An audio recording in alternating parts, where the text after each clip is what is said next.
ایک بندے کو میں نے اس نے کہا یہ جو نرگس ڈانس کرتی تھی تو لوگ کہتے تھے کہ کیسی فحاشی ہے، اور بھائی فحاشی تمہاری آنکھوں میں تھی، اور ساتھ ایک خاتون بیٹھی ہوئی جو کہہ رہی ہے یہ تو لوگ ہیں جو ہمیں سمجھتے ہیں کہ ہم کوئی فحاشی کا کام کر رہے ہیں، ہمارا تو پاکیزہ کام ہے۔ اور ساتھ ہی انہوں نے چھوٹا سا اس کا کلپ دکھایا، بالکل ننگی وہ ڈانس کر رہی ہے، تقریباً ننگی۔ جو کرنا ہے کر لو، اگر دین کا نام لے کے کسی کو دھوکہ دیا، یاد رکھنا، اگر دین کے نام پہ اپنے ویوز بڑھانے کے لیے دھوکہ دیا، یہ والا راستہ استعمال کیا اور جھوٹا الزام لگا کیا، اس کے جسم کے ٹکڑے کرنے چاہیے، صرف اس کو سزائے موت نہیں چاہیے، اس کے ٹکڑے کرنے چاہیے کہ تمہیں یہی راستہ رہ گیا تھا یہ اپنی حوث کو پورا کرنے کے لیے، بے شرم۔ تو یہاں 1 مہینہ پہلے میں نے اسی جگہ پہ، میں اب نام لینا مر جائے تو پھر نام نہیں لینا چاہیے، یہیں بیٹھ کے میں نے یہ کہا تھا کہ اس کا نام لے کے کہا تھا، میں نے کہا حضرت صاحب آپ دین کے نام پہ دھوکہ دے رہے ہیں لوگوں کو، اس سے باز آ جاؤ ورنہ تمہارا انجام بھیانک ہوگا۔ اور ینگ آدمی تھا وہ، مہینے بعد وہ مر گیا تھا، دنیا میں ذلیل ہو گیا۔ یہ رشیا تھا، رشیا میں پہلے ایسا ایک دم انہوں نے ظلم کیا تھا کہ جس کسی کے گھر میں قرآن تھا نا وہ گرفتار کر لیتے تھے، کہیں قرآن چھوڑنا نہیں ہم نے، تو سارے انہوں نے پورے ملک سے قرآن ختم کر دیے تھے۔ السلام علیکم ورحمۃ اللہ وبرکاتہ۔ الحمدللہ الذی ہدانا الی صراط مستقیم، اللہم صلی علی محمد وعلی آلہ واصحابہ وامتہ اجمعین، اما بعد فاعوذ باللہ من الشیطان الرجیم، بسم اللہ الرحمن الرحیم۔ ظہر الفساد فی البر والبحر بما کسبت ایدی الناس، صدق اللہ العظیم۔ اللہم صلی وسلم علی سیدنا محمد۔ قابل احترام دوستوں، بزرگوں، بھائیوں، برخورداروں اور معزز مسرات،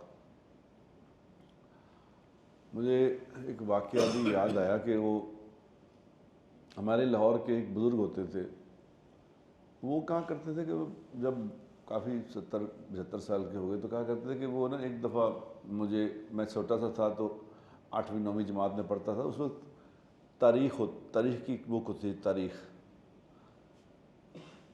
تو اس تاریخ میں لکھا ہوتا تھا کہ مہاتما بدھ کی، اس میں لکھی ہوئی تھی کہانی کہ مہاتما بدھ نے گیان لیا اور اس نے جان لیا کہ دنیا دکھوں کا گھر ہے، تو اس نے وہاں سے نکل کے ایک درخت کے نیچے جا کے اس نے گیان لے لیا، وہیں بیٹھ گیا وہ۔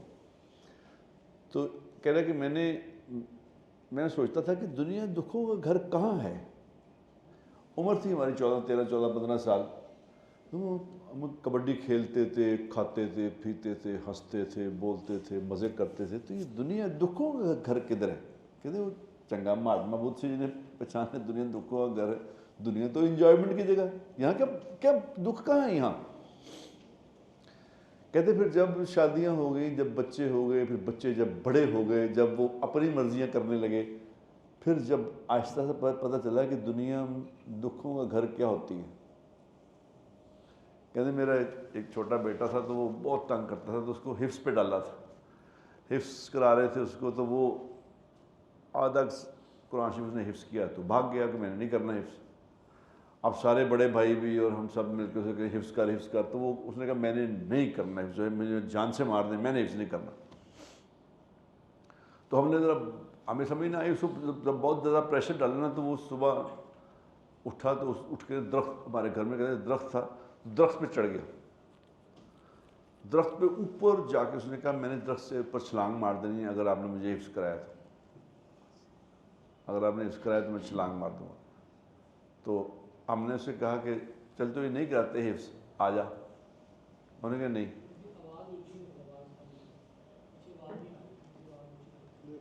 انہوں نے کہا کہ نہیں، میں اس طرح نہیں مانوں گا، آپ قسم کھائیں مجھے حفظ نہیں کرائیں گے۔ تو کہہ رہے میں نے کہا کہ خدا کی قسم تجھے حفظ نہیں کرائیں گے۔ انہوں نے کہا یہ آپ نے قسم کھائی ہے، اس کے بعد آپ نے ہونٹ ہلائے ہیں، یہ کیا کیا ہے؟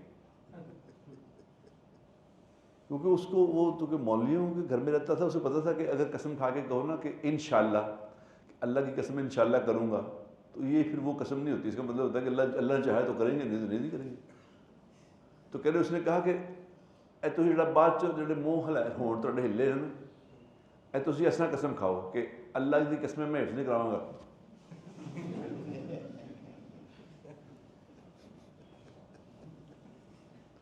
تو کہہ رہے میں نے قسم کھائی کہ اللہ کی قسم تو حفظ نہیں کرانی۔ تو تب وہ نیچے اترا اور ہم نے اس سے معافی مانگی کہ یار جان دے، تیری مہربانی۔ کہتے پھر آہستہ آہستہ پتہ چلا کہ دنیا میں تو دکھ ہی دکھ ہیں، یہاں سکون اور امن اور چین یہاں ہے ہی نہیں۔ صبح اٹھتے ہی خبر آتی ہے کہ جی اے ہو گیا، سارا دن گیا سب۔ صبح اٹھتے ہی خبر آئی کہ جی پٹرول پونے 250 روپے مہنگا ہو گیا، کہ 100 روپے مہنگا ہو گیا۔ اب وہ جس نے 160 روپے 58 روپے پٹرول مہنگا ہو گیا، اب جس آدمی کی تنخواہ وہی ہے، جس آدمی کی انکم فکس ہے وہی ہے، وہ کچھ کر نہیں سکتا، اس کا تو پورا مہینے گیا، وہ تو گیا۔ اس کا دماغ آپ بتاؤ کہ کیا سوچ رہا ہوگا، جن لوگوں کی سیلریاں فکس ہیں، 50,000 salary, 70,000 salary, lakh salary, 2 lakh salary بھی ہے، جس کی 10 لاکھ سیلری وہ بھی پریشان ہوگا کہ یہ کیوں ہے، یہ کیا ہوا۔ اور ایک خبر آئی اور سارا کچھ،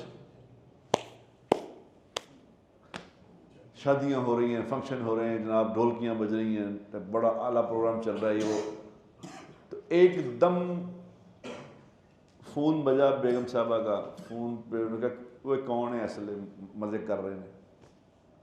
فون آیا کہ جی وہ تاڑے شوہر نے انہوں نے ایکسیڈنٹ ہو گیا، وہ سڑک تے پہ، چلو سارا فنکشن ادھر ہی بڑھ گیا۔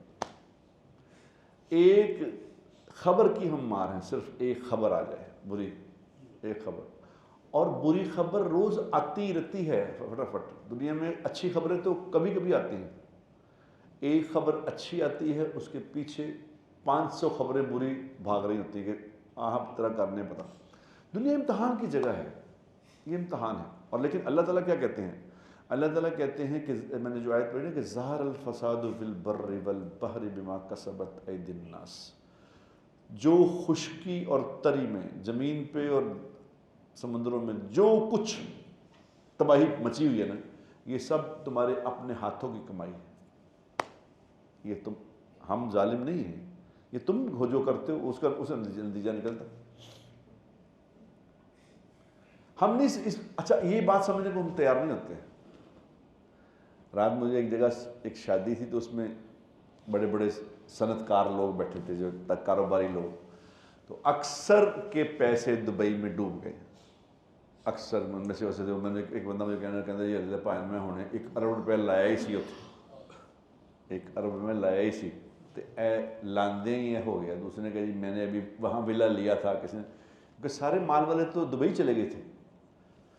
اب وہ میں نے اسے کہا میرے تمہیں یہ نظر نہیں آ رہا تھا کہ یہاں یہ جو کچھ ہو رہا ہے اس کا نتیجہ خراب نکلے گا؟ اس کو کوئی سمجھ نہیں رہا، اس کو نہیں کوئی مانتا کہ یہ جو تم کر رہے ہو تمہارے ہاتھوں کی کمائی ہے۔ اللہ کے سامنے تم کھڑے ہو جاؤ گے، اور پھر جب تم پہ پکڑ آئے گی تو تم یہ کہو گے ارے اسی ہرے کی کیتا، یا اللہ میں نے سمجھ نہ دیا میں ہرے کی کیتا۔ ایک خاتون نے مجھے کہا، اس نے کہا بھائی جان مجھے سمجھ نہیں آتی، میں نے تو کچھ کیا ہی نہیں، میں نے تو کچھ کیا ہی نہیں، تو یہ ایسے حالات کیوں ہیں؟ اب ایک آدمی آپ نے یہ جو ہے نا، ہماری جو قوم ہے نا، یہ اس قابل نہیں ہے کہ تو سوشل میڈیا کی آزادی دی جائے، کہ میں بتا دوں آپ کو، ہم نہیں اس قابل ہیں۔ وہ اور قومیں ہوتی ہیں پڑھی لکھی، ہم یہاں تو جاہلوں سے بھرے پڑے لوگ، جو بیٹھتا سوشل میڈیا جو مرضی کرنا شروع کر دیتا ہے۔ اب ایک مجھے یہ بھیجتا رہتا ہے مجھے متین، وہ اس نے ایک بندے کو میں نے اس نے کہا یہ جو نرگس ڈانس کرتی تھی تو لوگ کہتے تھے کہ کیسی فحاشی ہے، اور بھائی فحاشی تمہاری آنکھوں میں تھی، یہ وہ پوری ذمہ داری سے وہ کہہ رہا ہے کہ میں کہتا میں خدا کو حاضر نظر جان کے کہتا ہوں، جب نرگس ڈانس کرتی تھی تو میری آنکھوں میں آنسو آ جاتے تھے کہ کیا سٹیپ لیتی ہے، کیا ڈانس کرتی ہے۔ اور ساتھ ایک خاتون بیٹھی ہوئی جو کہہ رہی ہے بالکل بالکل آپ ٹھیک کہہ رہے ہیں۔ اللہ اکبر، یعنی جہالت کا لیول تو تھوڑا غور کریں۔ اور وہ پورا عقل مند کوئی آدمی بنا ہوا ہے، اپنے سمجھتے عقل مند بن کے باتیں کر رہا ہے۔ پھر ساتھ ہی اس نے ایک اور ویڈیو بھیج دی لڑکی کی بھی، وہ کہتی جب میں پرفارمنس کرتی ہوں تو پہلے بھی نفل پڑھتی ہوں، بعد میں بھی نفل پڑھتی ہوں۔ یہ تو لوگ ہیں جو ہمیں سمجھتے ہیں کہ ہم کوئی فحاشی کا کام کر رہے ہیں، ہمارا تو پاکیزہ کام ہے۔ اور ساتھ ہی انہوں نے چھوٹا سا اس کا کلپ دکھایا، بالکل ننگی وہ ڈانس کر رہی ہے، تقریباً ننگی۔ وہ کہہ رہی یہ تو لوگوں کی آنکھوں میں ہے بے حیائی، ہم تو بے حیائی نہیں ہیں، یہ تو ایک فن ہے، تو آرٹ ہے۔ میں تو پہلے بھی نفل پڑھتی ہوں، میں تو بعد میں بھی نفل پڑھتی ہوں۔ یہ مجھے اس بچی کی یہ بات سن کے دیکھ کے مجھے حضور کی حدیث یاد آ گئی کہ اللہ کے نبی نے تو اس وقت فرما دیا تھا صلی اللہ علیہ وسلم کہ ایک زمانہ ایسا آئے گا جب تمہاری عورتیں سرکش ہو جائیں گی۔ تو صحابہ نے کہا یا رسول اللہ ہماری عورتیں سرکش ہو جائیں گی، یہ بھی زمانہ آئے گا، یہ کیسے پاسبل ہے؟ آپ نے فرمایا مجھے قسم ہے اس ذات کی جس کے قبضے میں میری جان ہے، تم اس سے بھی برے حالات دیکھو گے۔ اس سے برے کیا آئیں گے؟ آپ نے فرمایا اس سے برے حالات یہ آئیں گے کہ تم نیکی کو نیکی سمجھنا چھوڑ دو گے اور برائی کو برائی سمجھنا چھوڑ دو گے۔ انہوں نے کہا یا رسول، اب صحابہ کو یہ کہی جا رہی بات ہے کہ یا رسول اللہ ہمارے پہ یہ وقت آ جائے گا کہ ہم برائی کو برائی نہیں سمجھیں گے، یہ کیسے ہو سکتا ہے؟ تو اس پہ آپ نے فرمایا کہ مجھے قسم ہے اس کی جس نے مجھے نبی بنایا ہے، تم اس سے برے حالات دیکھو۔ آپ نے کہا صحابہ ایک دم حیران، یا رسول اللہ اس سے بھی برے، وہ کیا؟ آپ نے فرمایا پھر تم نیکیاں مٹاؤ گے، برائیاں پھیلاؤ گے۔ نیکیوں کو مٹاؤ گے، برائیوں کو، وقت آ گیا کہ نہیں آ گیا؟ کیا خیال ہے؟ آ گیا کہ نہیں؟ میں سوچا کرتا تھا کہ یہ کیسے ہو سکتا ہے کہ برائیاں، تو یہ آ گیا۔ برائیاں پھیلانے والے وہ کیا کہہ رہے ہیں، اس پتہ نہیں ان کو کیا کہہ رہے ہیں، کیا کر رہے ہیں، کیا ہو رہا ہے، اور ہم یہ کیا باتیں کر رہے ہیں، کس کو، اور فحاشی مطلب کیا ہوتی ہے؟ کیا خیال ہے آپ کا، کیا ہوتی ہے فحاشی؟ لیکن اللہ تعالیٰ گناہوں کی کثرت سے اللہ عقل بھی مار دیتے ہیں نا، مسئلہ یہ ہے گناہوں کی کثرت سے اللہ عقل مار دیتے ہیں کہ پھر وہ برائی کو برائی سمجھنا چھوڑ دیتا ہے، اچھائی کو اچھائی سمجھنا چھوڑ دیتا ہے، پھر حتیٰ کہ برائیاں پھیلانے والا بن جاتا ہے، برائیوں کو پھیلانے والا بن جاتا ہے۔ اس وقت میں صورتحال ایسی بن گئی نہیں بن گئی؟ اپنے ایمان سے بتاؤ۔ اس وقت ہم نیکیوں کو مٹا رہے ہیں، برائیوں کو پھیلا رہے ہیں، اور جو منہ میں آ رہا ہے وہ کہہ رہے ہیں۔ اور اپنے یہ جو سوشل میڈیا پہ ہٹ ہونے کے لیے، ویوز لینے کے لیے، تاکہ میرے کچھ پیسے بڑھ جائیں، اس کے لیے جو کچھ بھی کہنا پڑے ہم کہہ رہے ہیں۔ لیکن ایک بات میری آج یاد سے غور سے سن لو، آپ بھی اور یہ دیکھنے والے بھی اور یہ باتیں کرنے والے بھی سن لو غور سے، جو کرنا ہے کر لو، اگر دین کا نام لے کے کسی کو دھوکہ دیا، یاد رکھنا، اگر دین کے نام پہ اپنے ویوز بڑھانے کے لیے دھوکہ دیا کہ کسی پہ جھوٹا الزام لگا کے اس کو ذلیل ذلول کر کے تاکہ میرے ویوز بڑھ جائیں گے، اگر یہ کیا، جیسے کہ آج کل ہو رہا ہے، سہیل احمد جیسا آدمی، میں اسے 35 سال سے میرا دوست ہے، میں 35 سال سے اسے جانتا ہوں، اللہ والا آدمی، ٹھیک اداکاری اس کا ایک تھا کام، لیکن وہ تو ایسا آدمی تھا جس نے جب اس نے دیکھا کہ تھیٹر میں ڈانس شروع ہوئے تو اس نے کہا میں نے کرنا ہی تھیٹر نہیں کرنا، اس میں ڈانس ہو، میں نے کرنا ہی نہیں، وہ اس نے تھیٹر چھوڑ دیا تھا، حالانکہ سپر سٹار تھا وہ تھیٹر کا بھی سپر سٹار، تو اس نے کہا تھا میں نے یہ فحاشی والے کام میں نے نہیں کرنے، میں مزدوری کر لوں گا، میں نے یہ نہیں کرنا۔ وہ اللہ والا آدمی ہے، پکا نمازی آدمی ہے، اور بہت زبردست عاشق رسول ہے، حضور کے نام لے کے جو اس نے مجھے بات کہی ہے نا، یقین کرو اس کا ایک بات سن کے اس کی بات سن کے میری آنکھوں میں آنسو آ گئے تھے۔ مجھے اس نے کہا بٹ صاحب سانو تے پچھان ہی اللہ دے نبی نے کرائی. اسی تو اللہ نو جانتے ہی اللہ دے نبی دی وجہ تو. اور وہ اللہ کے نبی سے ایسا محبت کرنے والا، اس کا خاندانی آدمی، اس کا باپ بڑا نیک آدمی، تو سارا خاندان بڑا نیک آدمی، نیک لوگ ہیں. وہ اس کو کہا جاتا ہے کہ یہ اہل بیت کی نعوذ باللہ اس نے گستاخی، اس کا اپنے ویوز بڑھانے کے لیے اس پہ الزام لگائے. یہ میں آپ زندگی میری تو زندگی تھوڑی رہ گئی ہے، میں تو 60 اب کراس کر گیا ہوں. میری زندگی، آپ لوگ اللہ زندگی لمبی دے، مجھے بھی دے زندگی. میں آپ کو کہتا ہوں اگر یہ الزام لگانے والے نے اس بات پہ معافی نہ مانگی تو اس کی موت آپ کے سامنے آئے گی، ذلیل ہو کے مرے گا دنیا میں. یاد رکھنا کہ اس نے کسی کو نبی کے گھر والوں کے نام پہ دھوکہ دیا ہے. ان کو پتہ ہے کہ میں جھوٹ بول رہا ہوں، اس کو کہنے والے کو یہ پتہ ہے کہ جو میں یہ الزام لگا رہا ہوں یہ ایسا نہیں ہے، یہ جھوٹا ہے، میں صرف اپنے لوگوں کو متاثر کرنے کے لیے، ویوز لینے کے لیے کر رہا ہوں. اس کو پتہ ہے، اندر سے پتہ ہے میں غلط کر رہا ہوں. اگر اس نے توبہ نہ کی، میں خدا کی قسم کھا کے کہتا ہوں دنیا میں رسوا ہو کے مرے گا. یہ میں آپ کو بتا دوں. یہ میں پہلے بھی کہتا ہوتا ہوں کہ دیکھو دین کے نام پہ لوگوں کو دھوکہ نہ دینا. اور ہم گناہ گار ہیں، بڑے سارے ہی گناہ گار ہیں، کون دعویٰ کر سکتے ہیں. اور گناہ کرنے کے لیے بتھیرے پڑے ہیں. اللہ کے نام پہ، اللہ کے رسول اور اللہ کے گھر والوں کے نام پہ یہ دھوکے دینا چھوڑ دو، برباد ہو جاؤ گے. کیونکہ اللہ نے ایک ہی بات کہی ہے کہ سارے قرآن میں 2 باتیں ہیں اللہ کی. ایک یہ کہ میری ذات میں شرک نہ کرنا، میں سب کچھ معاف کر دوں گا، شرک معاف نہیں کروں گا، میں شرک معاف. یاد رکھنا، میں نے ہاں موت سے پہلے توبہ کر لو تو معاف ہو جائے گا. توبہ موت سے پہلے، شرک کی بھی توبہ ہے، یاد رکھنا.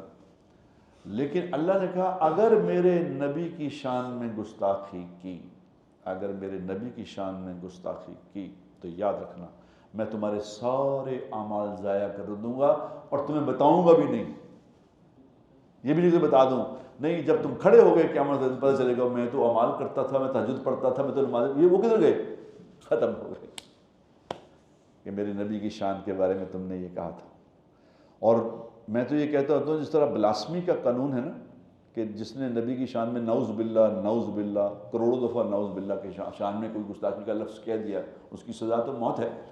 لیکن جس نے یہ جھوٹا کسی پہ الزام لگایا کہ یہ والا راستہ استعمال کیا اور جھوٹا الزام لگا کیا، اس کے جسم کے ٹکڑے کرنے چاہیے. صرف اس کو سزائے موت نہیں چاہیے، اس کے ٹکڑے کرنے چاہیے کہ تمہیں یہی راستہ رہ گیا تھا یہ اپنی ہوس کو پورا کرنے کے لیے. بے شرم، اور کوئی چیز نظر نہ آئی، یہی چیز ہے کہ دھوکہ دینے کے لیے لوگوں کو. اس کے ٹکڑے کرنے چاہیے. میرا اگر بس چلے، میں ایسا قانون بناؤں کہ جو نبی کے نام پہ کسی کو جھوٹا الزام اس پہ لگائے، اس کے ٹکڑے کرنے چاہیے پبلک کے سامنے. تماشا.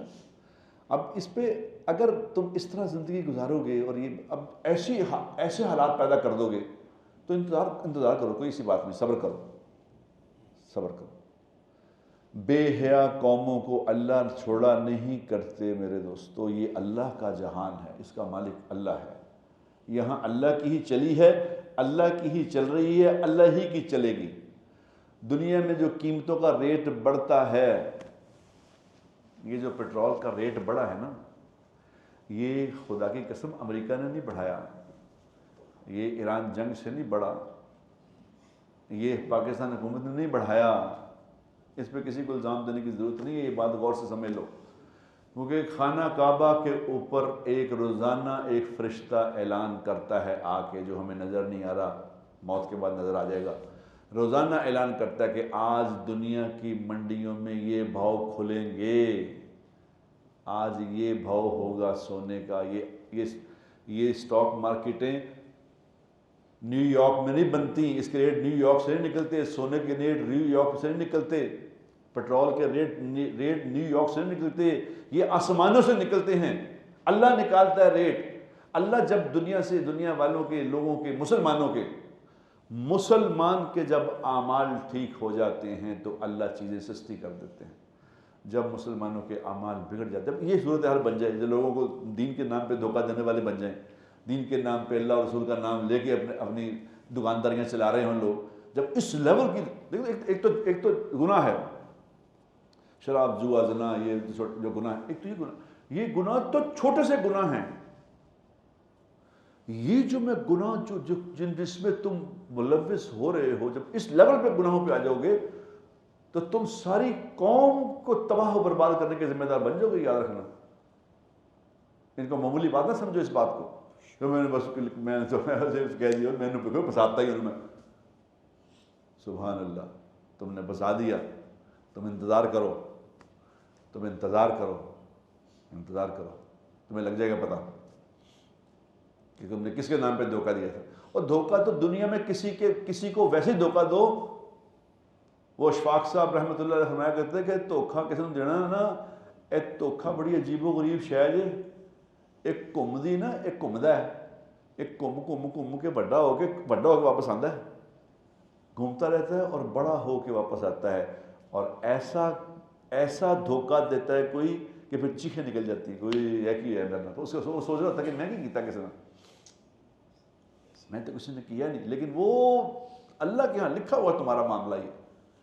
اب میں نام لیتا نہیں ہوں. اب میں نے ایک بندہ دنیا سے مر گیا، میں نے اس کے موت سے اس وقت پتہ بھی نہیں تھا کہ اس نے مرنا ہے. تو یہاں 1 مہینہ پہلے میں نے اسی جگہ پہ، میں اب نام لینا مر جائے تو پھر نام نہیں لینا چاہیے.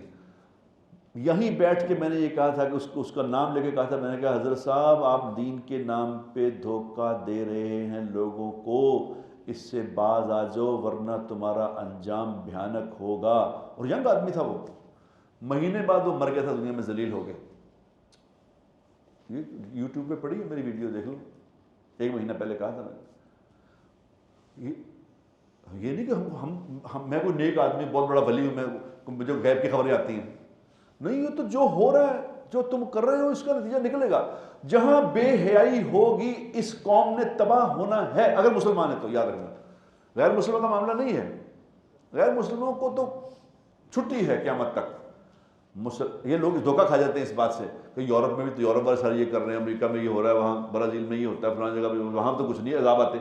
ان پہ نہیں عذاب آنے، ان پہ نہیں. ان کے ساتھ اللہ کا معاملہ اور ہے، تمہارے ساتھ معاملہ اور ہے، میرے ساتھ اور ہے.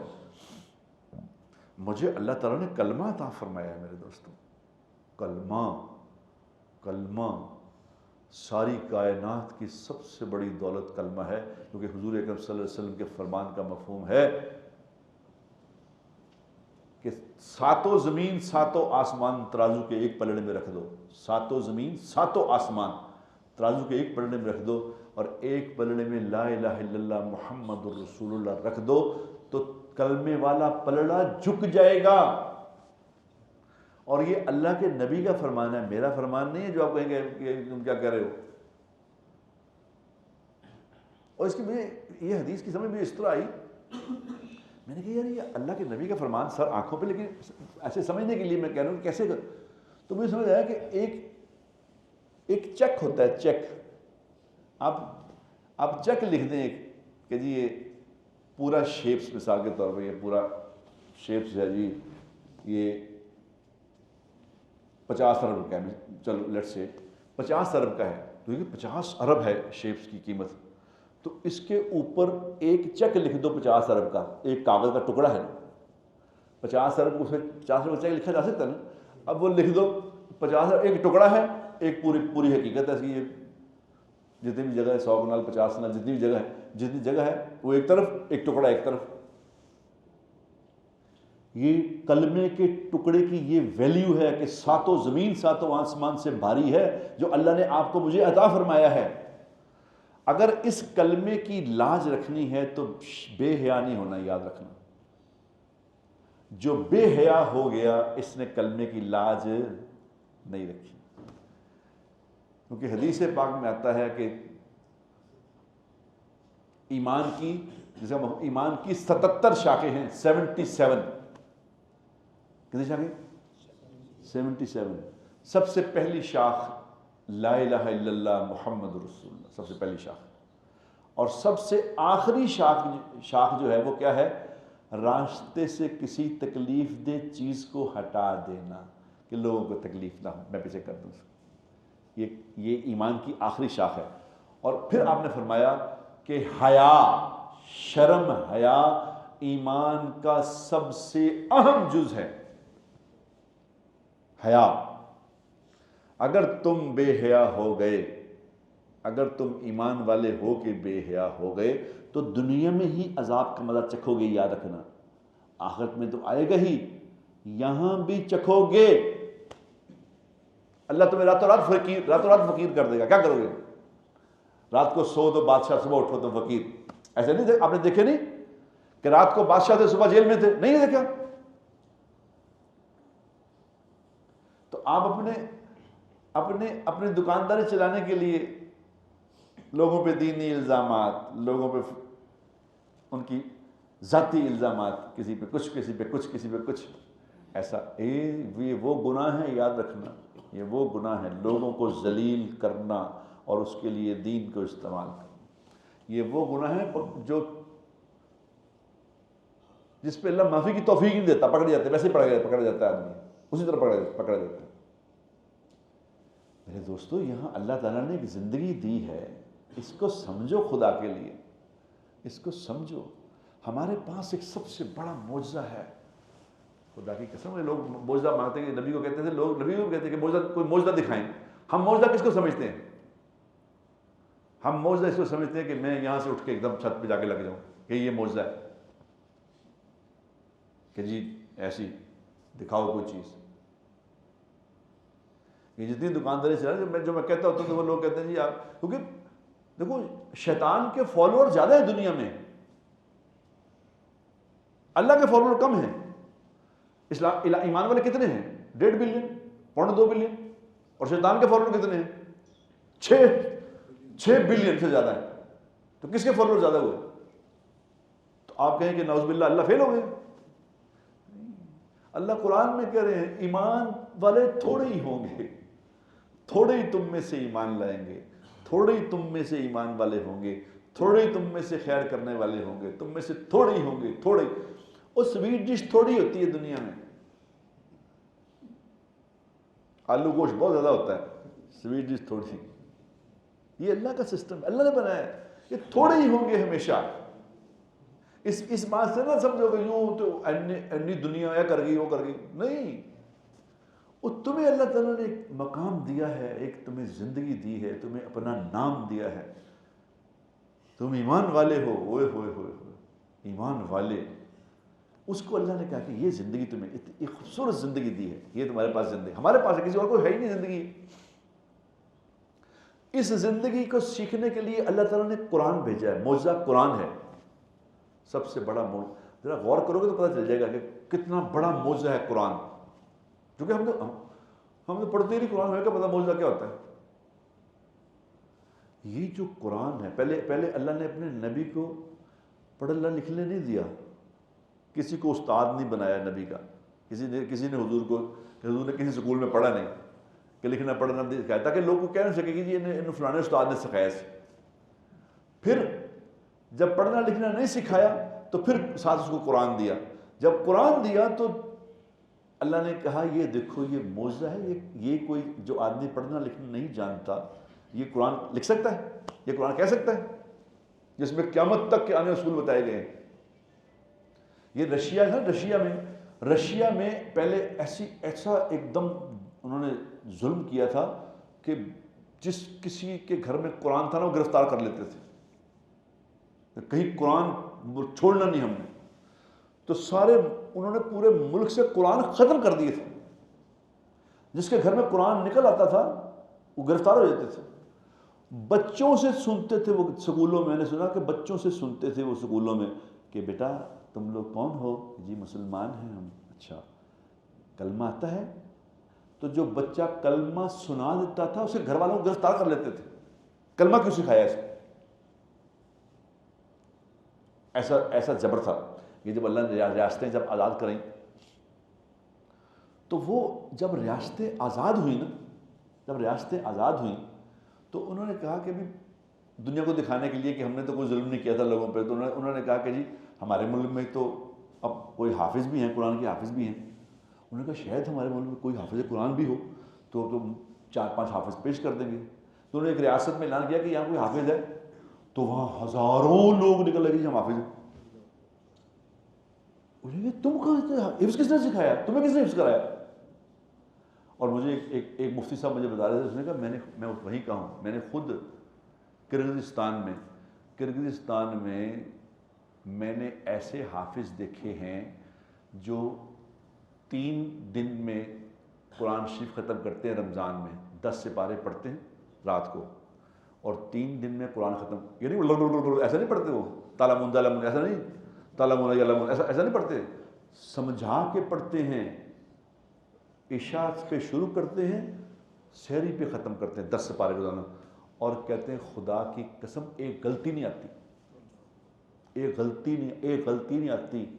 اور کون ہیں وہ ہیں جنہوں نے قرآن دیکھا ہی کبھی نہیں، یعنی قرآن کتابی شکل میں دیکھا ہی نہیں، ان کو دکھاؤ اگر یہ قرآن ہے تو وہ پہچان نہیں سکتے یہ کیا ہے، نہ ان کو پڑھنا آتا ہے نہ لکھنا آتا ہے۔ کیونکہ میں نے کہا یہ تم نے حفظ کیسے کیا؟ اس نے کہا جب یہ پابندی تھی نا، یہاں پابندی تھی، تو یہ ہمارے استاد صاحب ہوتے تھے جو مختلف مفتی صاحبان استاد تھے، وہ ہمیں بکریاں چرانے کے لیے لے جایا کرتے تھے جنگلوں میں، بکریاں چرانے میں، اور کیا کرتے تھے وہاں جا کے کہتے تھے پڑھو اعوذ باللہ من الشیطان الرجیم، اعوذ باللہ من الشیطان الرجیم، اعوذ باللہ من الشیطان الرجیم، بسم اللہ الرحمن الرحیم، بسم اللہ الرحمن الرحیم، وہ 30 دفعہ، الحمدللہ رب العالمین 30 دفعہ، الحمدللہ رب العالمین، وہ انہوں نے اس طرح کر کے ان کو حافظ بنا دیا۔ وہاں دنیا کی کوئی کتاب ایسی ہے جو لفظ بلفظ یاد ہو جائے؟ بتاؤ، اردو، ہماری زبان تو اردو ہے نا، کوئی اردو کی کتاب لفظ بلفظ یاد کر کے دکھاؤ، کوئی کتاب لفظ بلفظ یاد کر سکتا ہے؟ اردو کی، انگریزی کی، سنسکرت کی، کسی زبان کی کر کے دکھاؤ۔ یہ کیا چیز ہے یہ کہ نہ پتہ ہے کیا لکھا ہے، نہ قرآن دیکھا ہے کبھی، اور کس لیول کے حافظ ہے وہ کہ ایک غلطی نہیں کرتے پورے قرآن میں، اور قرآن دیکھا نہیں۔ اس نے کہا، مجھے انہوں نے بتایا، انہوں نے کہا میں خدا کی قسم کھا کے کہتا ہوں نہیں بھائی، وہ ان کے سامنے قرآن رکھو وہ پہچان نہیں سکتے کہ یہ کیا ہے، لیکن ان کے قرآن سنو تو 3 دن میں قرآن سنا دیں گے بغیر غلطی کے۔ اس سے بڑا معجزہ کوئی ہو سکتا ہے؟ ہمارے پاس معجزہ ہے قرآن، اور ہم نے اس کو سمجھے کچھ نہیں۔ یاد رکھو میرے دوستو، ہم اللہ کا قرب حاصل نہیں کر سکتے، اللہ کا قرب، اللہ کے قریب ہم چاہتے ہیں اللہ ہمیں اپنے قریب کر لے، ہم میں سے کوئی اللہ کا قرب حاصل نہیں کر سکتا بغیر قرآن کے۔ یاد رکھو، جس نے قرآن نہیں پڑھا، نہ پڑھتا ہے، نہ اس کو پتہ قرآن میں کیا لکھا ہے، یہ جب مرے گا اس کو لگ پتہ جائے گا کہ کیا کیا ہے میں نے، کہ اتنی بڑی دولت تمہارے پاس تھی اور تم نے اس کی قدر نہ کی۔ جس گھروں میں قرآن پڑھے جاتے ہیں میرے دوستو، یاد رکھنا ان گھروں میں فرشتے اترتے ہیں، خدا کی قسم آج بھی فرشتے ان کے گھروں میں اترتے ہیں جن کے قرآن پڑھے جاتے ہیں، رحمتیں ان پہ نازل ہوتی ہیں، اللہ ان کے گھروں میں برکتیں اتارتے ہیں، اللہ ان کے گھروں میں سکون اطمینان بھیجتے ہیں، چاہے پیٹرول 10 لاکھ روپے کا لیٹر ہو جائے ان کے گھر میں سکون ہی رہے گا انشاءاللہ تعالیٰ۔ یہ اللہ کا جہان ہے، جس کو چاہے گا اللہ نظام چلائے گا، یہ اللہ پاک ہیں کرنے والے۔ آج بھی اگر ہم یہ بات سمجھ لیں کہ دنیا میں بے چینی اللہ نے پھیلائی ہے اور اس کا ذمہ دار میں ہوں، کیونکہ مجھے اللہ نے کلمہ دیا تھا، میری ذمہ داری ہے، میں چوکیدار ہوں۔ اس ملک پہ کوئی حملہ کرے گا تو فوج ذمہ دار نہیں ہے؟ کیا کہہ لیں؟ فوج سے پوچھے گا کہ آپ کو رکھا گیا تھا اس کام کے لیے، آپ کو اس کی سیلری ملتی تھی، آپ کو اس پہ حملہ ہو گیا تو ہم لڑے، جا کے لڑو، تم نہیں لڑنا۔ ہمیں اللہ نے کلمہ دیا ہے، ہم ذمہ دار ہیں اس بات کے کہ دنیا میں اللہ کے احکامات پہ خود بھی چلیں اور لوگوں کو بھی چلائیں، ہم ذمہ دار ہیں۔ اس لیے ہماری پکڑ آتی ہے کہ تمہیں اتنی بڑی دولت دی گئی ہے اور اتنا بڑا تم پہ کرم کیا گیا ہے، تمہیں اس کا احساس ہی نہیں، تم اس کو لائٹ لے رہے ہو، یعنی اتنی بڑی نعمت کو تم ٹھکرا رہے ہو۔ اچھے لوگوں سے میں نے پوچھ کے دیکھا کہ آپ کو قرآن سے کوئی بھی، یقین کرو 0.01% لوگ ایسے ہوں گے جو قرآن پڑھتے ہیں روز، اور حافظ نہیں پڑھتے۔ میں نے حافظ مجھے کہتے ہیں جی رمضان کھولنے سے، جب تم قرآن کے ساتھ یہ معاملہ کرو گے تو اللہ تمہارے ساتھ معاملہ پھر تمہیں کیا کرے گا؟ بے چین کر دے گا۔ جاؤ، زندگی میں پرسکون نہیں آ سکتی، زندگی میں بے چینی رہے گی، صبح اٹھو گے تو بے چینی، رات کو سو گے تو بے چینی۔ آج میرے دوستو، میرے سننے والے، دیکھنے والے، اس بات سے میں بھی توبہ کروں، آپ بھی توبہ کریں کہ ہم نے قرآن والی زندگی، قرآن کو سیکھنا ہے، قرآن والی زندگی بنانی ہے، نبی والی زندگی سیکھنی، نبی والی زندگی بنانی ہے۔ میں بھی ارادہ کرتا ہوں، آپ لوگ بھی ارادہ کریں آج۔ اللہ ہمیں پچھلی معاف کر دے، اللہ بڑا معاف کرنے والا ہے، کوئی مسئلہ نہیں۔ آج معافی مانگ لیں، خدا کی قسم آج توبہ کریں کہ یا اللہ میں آئندہ زندگی قرآن والی سیکھوں گا، میں قرآن کو سیکھوں گا، اللہ پیچھے مجھے معاف کر دے۔ ابھی معاف ہو گئی بیٹھے بیٹھے، ابھی 1 منٹ میں نیت کرتے ہی معاف ہو گیا۔ میں بھی نیت کرتا ہوں، آپ بھی نیت فرمائیں، اللہ ہمیں معاف فرمائے۔ وآخر دعوانا